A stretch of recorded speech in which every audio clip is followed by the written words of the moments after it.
વિદ્યાર્થી મિત્રો, તો આજે આપણે અભ્યાસ કરીશું ધોરણ 12 વિભાગ 1 પાઠ 5 સેક્રેટરીયલ પ્રેક્ટિસ ઈ કોમ્યુનિકેશન.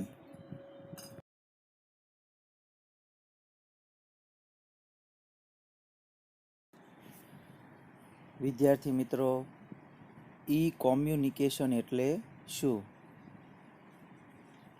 ઇલેક્ટ્રોનિક્સ માધ્યમો અને સાધનોના ઉપયોગ દ્વારા થતા માહિતી સંચારને ઈ કોમ્યુનિકેશન તરીકે ઓળખવામાં આવે છે.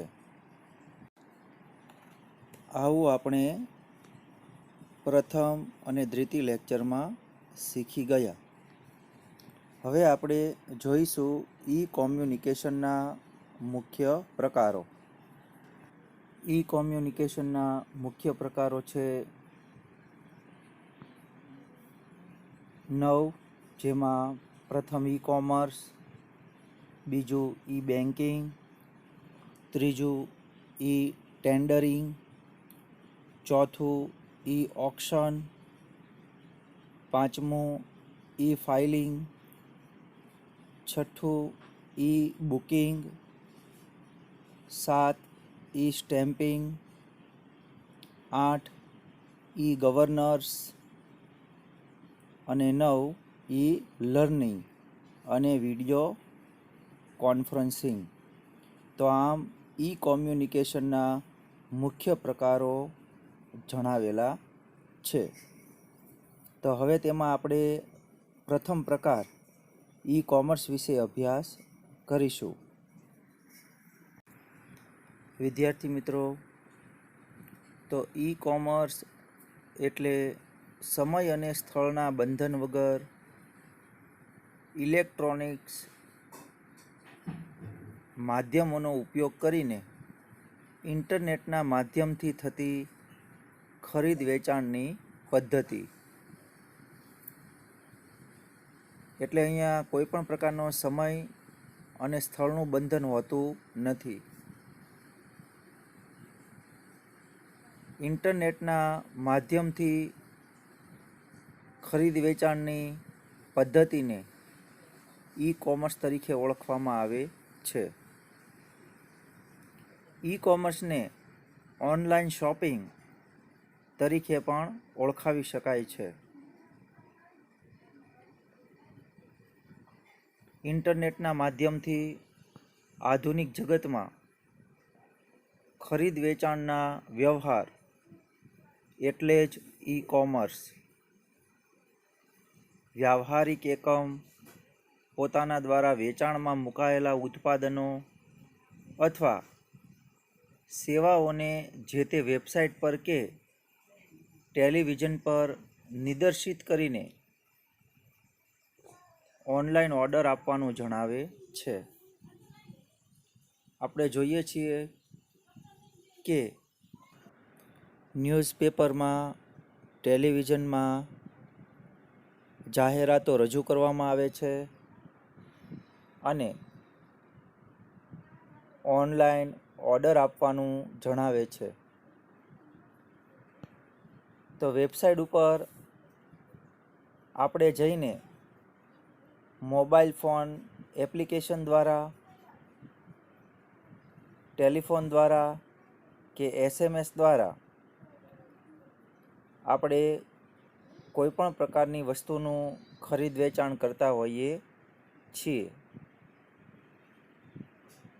અને જેની નાણાંની ચૂકવણી આપણે credit card, debit card, online banking, mobile banking અથવા કેશ ઓન ડિલિવરી એટલે કે COD દ્વારા ચૂકવણી કરી શકાય છે. ઈ કોમર્સના કારણે વેપારનો વિસ્તાર ખૂબ જ વધ્યો છે. આધુનિક જગતમાં વ્યક્તિ વિશ્વના ગમે તે દેશના ખૂણામાંથી ઉત્પાદિત કરેલી વસ્તુ અને સેવાઓની ખરીદ વેચાણની પ્રક્રિયા કરી શકે છે. ઈ કોમર્સના કારણે વેપાર છે તે વિસ્તૃત બન્યો છે અને ગ્રાહકોના નાણાં અને સમયનો પણ બચાવ થાય છે. ગ્રાહકો ઓનલાઈન શોપિંગ કરતા હોવાથી ટ્રાન્ઝેક્શન એટલે કે વ્યવહારો ઝડપથી થાય છે. ઈ કોમર્સ વ્યાપારિક પેઢીથી વ્યાપારિક પેઢી સાથે, વ્યાપારિક પેઢીથી ગ્રાહક સાથે અને ગ્રાહકથી ગ્રાહક સાથે કરી શકાય છે. તો હવે આપણે તેની થોડીક વિસ્તૃત માહિતી મેળવીએ. પરંપરાગત વ્યવસાયને સ્થાને ઈ કોમર્સના ઉપયોગથી ખરીદ વેચાણની પ્રક્રિયા સરળ, ઝડપી, અદ્યતન તેમજ ઓછી ખર્ચાળ બની છે. ઈ કોમર્સની મદદથી કોઈ પણ સ્થળેથી તેમજ કોઈ પણ સમયે વ્યાવસાયિક પ્રવૃત્તિ હાથ ધરી શકાય છે. એટલે કે આર્થિક પ્રવૃત્તિ દુનિયાના કોઈ પણ દેશના ખૂણામાં બેસીને ખરીદ વેચાણની પ્રક્રિયા કરી શકીએ છીએ. જેમાં ખરીદ વેચાણ, માલની ડિલિવરી, નાણાંની ચૂકવણીના કાર્યો ઈ કોમર્સ દ્વારા કરી શકાય છે. વસ્તુઓના ઉત્પાદન ખર્ચ તેમજ વેચાણ વિતરણ ખર્ચ ઘટ્યા છે. માર્કેટિંગ, ફોન, ટપાલ, પ્રિન્ટિંગ જેવા ખર્ચા પણ ઘટ્યા છે. ગ્રાહકોને ખરીદવામાં લાગતો સમય તેમજ શક્તિમાં પણ ઘટાડો નોંધાયો છે. આધુનિક જગતમાં આપણે જોઈએ તો ઝડપથી આપણે ખરીદ વેચાણની પ્રક્રિયા કરી શકીએ છીએ, જે ઈ કોમર્સને આભારી છે. માલના ખરીદ વેચાણ માટે વેપારીને લાંબુ અંતર કાપવું પડતું નથી. પહેલાંના સમયમાં કોઈ પણ પ્રકારના આંતરરાષ્ટ્રીય વ્યાપાર માટે પણ વ્યક્તિએ રૂબરૂ ત્યાં જવું પડતું હતું અને પછી જ ખરીદ વેચાણના વ્યવહારો થતા હતા. તો આ પરંપરાગત અને રૂઢિગત પદ્ધતિની અંદર બદલાવ આવ્યો છે, જે ઈ કોમર્સને આભારી છે. જેમાં ખરીદનાર અને વેચનારે લાંબુ અંતર કાપવું પડતું નથી તેમજ સમય, શ્રમ અને શક્તિ તેમજ નાણાંનો પણ બચાવ કરી શકાય છે. ટ્રાન્સપોર્ટનો ખર્ચ પણ ઘટે છે. ઈ કોમર્સ દ્વારા ઝડપથી ગ્રાહકને સેવા પૂરી પાડી શકાય છે. ગ્રાહકો સાથે સરળ રીતે સંવાદ એટલે કે વ્યાપાર તેમજ વ્યવહાર વિશેની વાતચીત અથવા ગોષ્ઠી કરી શકાય છે તેમજ ચર્ચા વિચારણા કરી શકાય છે. તેમજ ગ્રાહકોની ફરિયાદનું નિવારણ પણ તાત્કાલિક, ત્વરિત અને ઝડપથી થઈ શકે છે, જે વ્યાપાર વિસ્તૃતીકરણની પ્રક્રિયામાં એક મહત્વનો ભાગ ભજવે છે. ઈ કોમર્સ એટલે ઇલેક્ટ્રોનિક કોમર્સ કે ઇલેક્ટ્રોનિક ઉપકરણો એટલે કે સાધનો તેમજ માધ્યમોના ઉપયોગ વડે કરવામાં આવતો વેપાર. ઈ કોમર્સમાં ખરીદ, વેચાણ, વિજ્ઞાપન એટલે કે જાહેરાત તેમજ અન્ય પેદાશ સાથેની સરખામણી, નાણાંની લેવડ દેવડ તેમજ કોઈ પણ પ્રકારની ફરિયાદોનું નિવારણ વગેરે ઇલેક્ટ્રોનિક માધ્યમ દ્વારા કે સાધન દ્વારા થાય છે. આ માટે ઇન્ટરનેટ, કમ્પ્યુટર નેટવર્ક, ઈમેલ સેવા, ક્રેડિટ કાર્ડ, ડેબિટ કાર્ડ જેવા માધ્યમોનો ઉપયોગ થાય છે. ઈ કોમર્સ માટે પ્રથમ પ્રાથમિકતા ઇન્ટરનેટ છે. ઇન્ટરનેટના માધ્યમથી અને વીજાણુ યંત્રથી આવા સાધનોથી આપણે ખરીદ વેચાણના વ્યવહારો શક્ય બનાવીએ છીએ.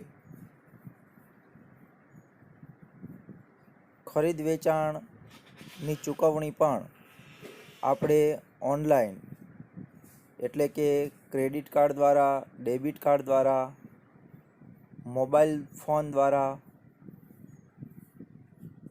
નાણાંની ચૂકવણી કરી શકાય છે.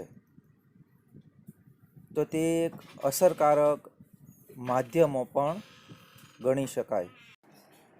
અહીંયા આપણને આપવામાં આવેલા ઈ કોમર્સમાં સમાવેશ થતા પક્ષો અને તેમાં પૂરી પાડવામાં આવતી પ્રવૃત્તિઓને આધારે ઈ કોમર્સનું કાર્યક્ષેત્ર પણ કહી શકાય છે.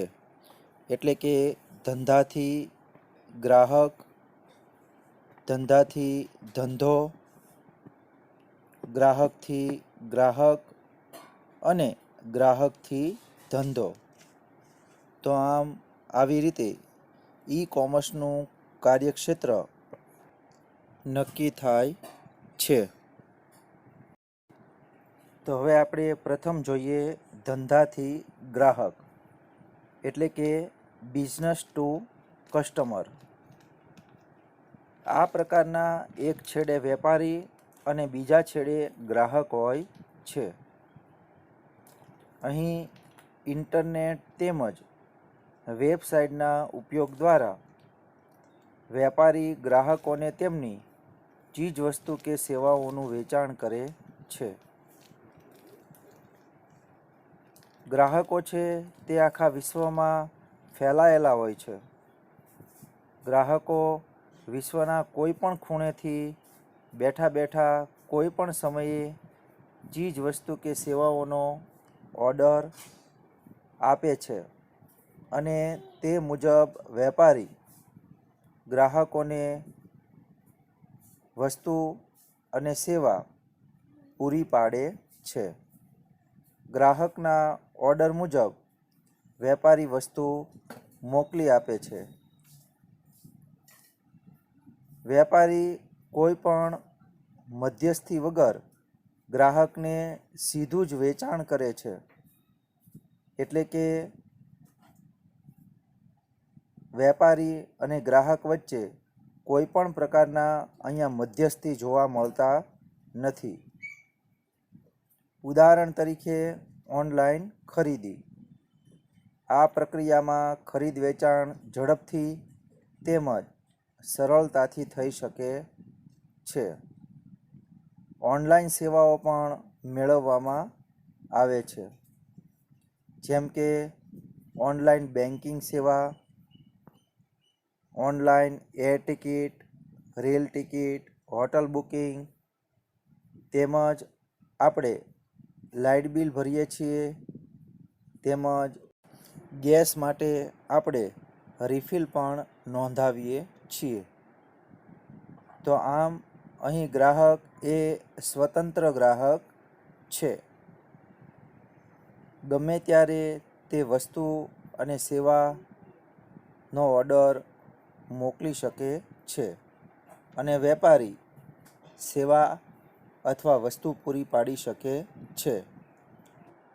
તો આ ઈ કોમર્સનું પ્રથમ કાર્યક્ષેત્ર છે ધંધાથી ગ્રાહકો. હવે પછીનો મુદ્દો છે ધંધાથી ધંધો. એટલે કે આ પ્રકારમાં બંને છેડે બે અલગ અલગ વેપારીઓ હોય છે. આજના આધુનિક યુગમાં વેપારીઓએ એકબીજા પર આધાર રાખવો પડતો હોય છે. એટલે કે બિઝનેસ ટુ બિઝનેસ એ વેપાર ધંધા ઉદ્યોગને વધુ વિકસાવે છે. એક વેપારી બીજા ઉત્પાદક વેપારી પાસેથી કોઈપણ પ્રકારની ઉત્પાદિત વસ્તુ કે સેવાઓ ખરીદતા અને વેચાણ કરતા જોવા મળે છે. તો અહીંયા છે બિઝનેસ ટુ બિઝનેસ. બંને વેપારીઓ વચ્ચે રહેલી પારદર્શકતાને કારણે બંને વધુ કાર્યક્ષમ બને છે. વેપાર ઝડપી સરળ બને છે અને વેપારનો વ્યાપ વધે છે. બિઝનેસ ટુ બિઝનેસની પ્રવૃત્તિઓના ઉદાહરણોમાં ચીજવસ્તુના પુરવઠાની વ્યવસ્થા, માલના જથ્થાની યાદી, ચૂકવણીની વ્યવસ્થા વગેરેનો સમાવેશ થાય છે. હવે ઈ કોમર્સનું કાર્યક્ષેત્રમાં આપણે આગળ જોઈએ તો ગ્રાહકથી ગ્રાહક. આ પ્રકારમાં બંને છેડે બે અલગ અલગ ગ્રાહકો હોય છે. અહીં વેબસાઇટ પર ઇન્ટરનેટનો ઉપયોગ કરનાર, વેચનાર તેમજ ખરીદનાર ગ્રાહક બને છે. અહીં કોઈ પણ પ્રકારના મધ્યસ્થી વગર ઓનલાઈન ખરીદ વેચાણની સેવા પ્રાપ્ત થાય છે. આ પ્રકારનું ઉત્તમ ઉદાહરણ ઈ ઓક્શન હરાજીની સાઇટ છે. એટલે એક ગ્રાહક હરાજી કરતો જોવા મળે છે અને બીજો ગ્રાહક બોલી લગાવીને તે પોતે ખરીદતો જોવા મળે છે. આમ ખરીદ વેચાણની પ્રક્રિયા શક્ય બને છે. એટલે ગ્રાહકથી ગ્રાહક એમ કહેવાય છે. કોઈ ગ્રાહક પોતાની જે ચીજવસ્તુ વેચવા ઈચ્છતો હોય તેને હરાજીની સાઇટ પર યાદી સ્વરૂપે મૂકે છે. અન્ય ગ્રાહકો તેની બોલી લગાવે છે. ઊંચી કિંમત આપનારને ચીજવસ્તુનું વેચાણ કરવામાં આવે છે. જેમાં આપણે અત્યારે જોઈએ તો OLX.com ઉપર તેમજ Quikr.com ઉપર આવા પ્રકારની પ્રક્રિયા થતી જોવા મળે છે. જેમાં એક ગ્રાહક બીજા ગ્રાહકને વસ્તુનું વેચાણ કરતો અને એક ગ્રાહક બીજા ગ્રાહક પાસેથી વસ્તુ ખરીદતો જોવા મળે છે. તો આમ OLX અને Quikr.comમાં વેચનાર ગ્રાહક પોતાની ચીજવસ્તુની માહિતી અને પોતાની વેચાણ કિંમત જણાવે છે. જ્યારે ખરીદનાર અને વેચનાર વચ્ચે સંવાદ થાય છે, ચર્ચા વિચારણા અને વાટાઘાટો કરીને આ ખરીદ વેચાણની પ્રક્રિયા કરવામાં આવે છે. હવે પછીના ઈ કોમર્સના કાર્યક્ષેત્રમાં છે ગ્રાહકથી ધંધો. આ પ્રકારમાં એક છેડે ગ્રાહક અને બીજા છેડે વેપારી હોય છે. અહીં ગ્રાહક ચીજવસ્તુ માટે કોઈ નિશ્ચિત કિંમત ચૂકવવા તૈયાર હોય છે. બદલામાં ગ્રાહકને વેપારીની ચીજવસ્તુઓની વિશાળ ઉત્પાદન શ્રેણીમાંથી પસંદગી કરવાની તક મળે છે. અહીં ગ્રાહકની પસંદગીની ચીજવસ્તુઓ કે સેવા અંગે વેપારી વેચાણની શરતો અને કિંમત જણાવે છે. એટલે કે વેપારીની ઉત્પાદન શ્રેણીમાંથી ગ્રાહકને અલગ અલગ ચીજવસ્તુઓ પસંદ કરવાની તક મળે છે. ગ્રાહક અને વેપારી બંનેની પરિવર્તનશીલતા વધે છે. ભાવતાલ કરવામાં થતો સમયનો બગાડ અટકે છે અને ગ્રાહક ઓનલાઈન નાણાંની ચૂકવણી કરે છે. ઈ કોમર્સના ઉપરોક્ત કાર્યક્ષેત્રો ઉપરાંત સરકારને સ્વાયત્ત અસ્તિત્વ ગણવામાં આવે તો નીચે પ્રમાણેના અન્ય 3 કાર્યક્ષેત્રો પણ અસ્તિત્વમાં આવે છે. સરકારથી ધંધો એટલે ગવર્મેન્ટ ટુ બિઝનેસ, સરકારથી નાગરિક એટલે કે ગવર્મેન્ટ ટુ કસ્ટમર અને સરકારથી સરકાર એટલે કે ગવર્મેન્ટ ટુ ગવર્મેન્ટ. તો આમ ઈ કોમર્સનું કાર્યક્ષેત્ર પણ નક્કી કરી શકાય છે. ઈ કોમ્યુનિકેશનમાં પ્રકારમાં બીજું છે ઈ બેન્કિંગ. ઈ બેન્કિંગ એટલે ઇલેક્ટ્રોનિક બેન્કિંગ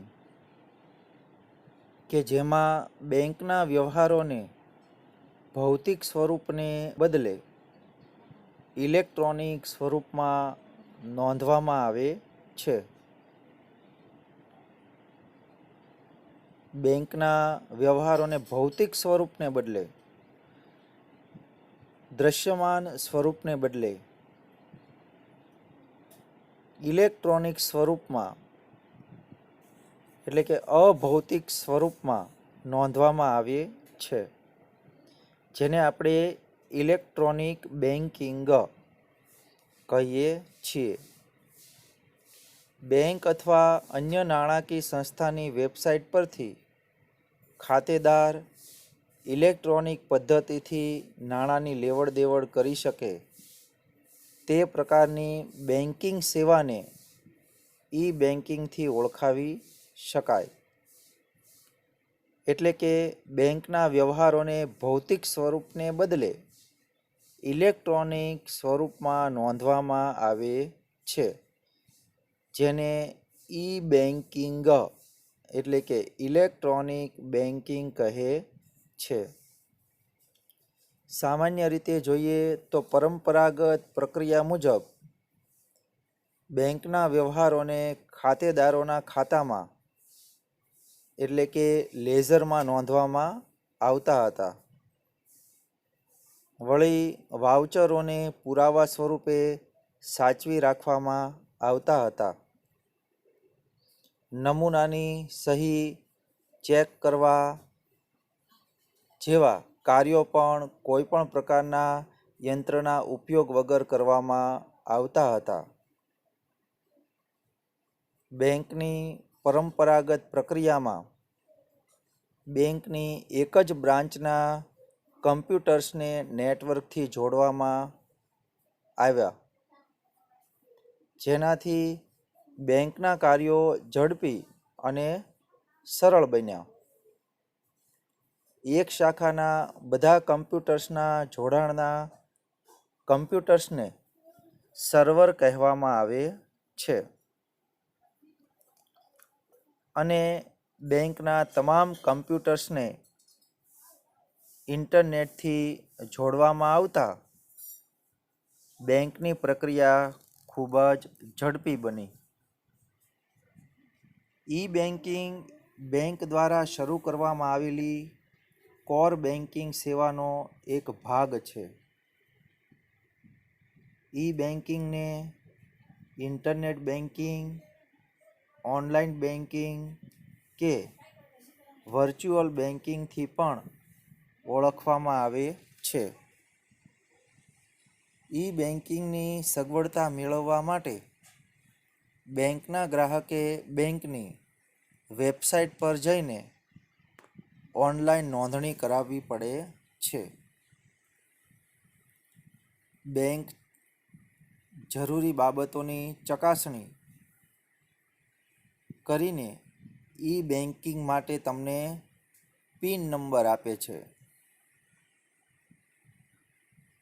જેના દ્વારા બેંકનો ગ્રાહક પોતાના નાણાકીય વ્યવહારો તે બેંક સાથે અને અન્ય બેંક કે સંસ્થાઓ સાથે કરી શકે છે. આ જ પ્રકારની કાર્યવાહી કરીને જ્યારે મોબાઈલ દ્વારા નાણાકીય વ્યવહારો કરવામાં આવે ત્યારે તેને મોબાઈલ બેન્કિંગ અથવા એમ બેન્કિંગથી ઓળખવામાં આવે છે. અહીંયા આપણને બેંક જરૂરી બાબતોની ચકાસણી કરીને ઇલેક્ટ્રોનિક બેન્કિંગ માટે પિન આપે છે. અહીંયા પિનનો અર્થ થાય છે પર્સનલ આઈડેન્ટિફિકેશન નંબર, જેને આપણે પિન કહીએ છીએ. હવે અહીંયા બીજો શબ્દ આપણને આપવામાં આવેલા છે મોબાઈલ બેન્કિંગ અને એમ બેન્કિંગ. તો ઇન્ટરનેટનું જોડાણ ધરાવતા મોબાઈલની મદદથી બેંકમાં વ્યક્તિગત રીતે રૂબરૂ ગયા વગર વિશ્વના કોઈ પણ ખૂણે નાણાકીય વ્યવહાર કરી શકાય છે. તેટલું જ નહીં, પણ બેંકમાં પોતાના ખાતાનું બેંક સિલક પણ આપણે જાણી શકીએ છીએ. ઘરે બેઠા આપણે વીજળીના બિલ, ટેલિફોન બિલ, વીમા પ્રીમિયમ, કરવેરાની ચૂકવણી અને અન્ય સંસ્થાને કોઈપણ પ્રકારની રકમની ચૂકવણી કરી શકીએ છીએ. બેંકના એક ખાતામાંથી બીજાના ખાતામાં રકમ ટ્રાન્સફર કરી શકાય છે. આ માટે બેંક મોબાઈલ બેન્કિંગ માટે લોગિન આઈડી તેમજ પાસવર્ડ આપે છે. જો કે આવી વ્યવસ્થામાં સલામતીની જાળવણી ખૂબ જ જરૂરી બની જાય છે. આમ આજના આધુનિક યુગમાં તમામ બેન્કો તેમજ તેની તમામ શાખાઓ ઇન્ટરનેટના માધ્યમથી એક સર્વર સાથે જોડાયેલી હોય છે. બેંકનો ખાતેદાર એટલે કે ગ્રાહક પોતાના ગામ કે શહેરની પોતાની શાખામાં જ નહીં, પણ અન્ય શાખામાં જઈને પણ પોતાના ખાતામાંથી રકમ ઉપાડી શકે છે કે પોતાના ખાતામાં રકમ જમા પણ કરાવી શકે છે. બેંકોએ વિવિધ સ્થળોએ કોર્નર બનાવેલા છે, જેના દ્વારા મશીનની મદદથી તેમજ કાર્ડના ઉપયોગથી પોતાના ખાતામાંથી નાણાં ઉપાડી કે જમા કરાવી શકાય છે. જે મશીનને આપણે ATM machine, automated taller machine કહીએ છીએ. ગ્રાહક પોતાના ખાતાની સિલક પણ જાણી શકે છે. બેંક પોતાના સર્વર સાથે ગ્રાહકનો મોબાઈલ નંબર પણ કનેક્ટ કરેલો રાખે છે કે જેનાથી ગ્રાહકના ખાતામાં જમા કે ઉધાર થતા વ્યવહારોનો મેસેજ ગ્રાહકના મોબાઈલ પર આવી જાય છે. તો આમ બેન્કિંગ એટલે ઇલેક્ટ્રોનિક બેન્કિંગ કે જેમાં બેંકના વ્યવહારોને ભૌતિક સ્વરૂપને બદલે ઇલેક્ટ્રોનિક સ્વરૂપમાં નોંધવામાં આવે છે.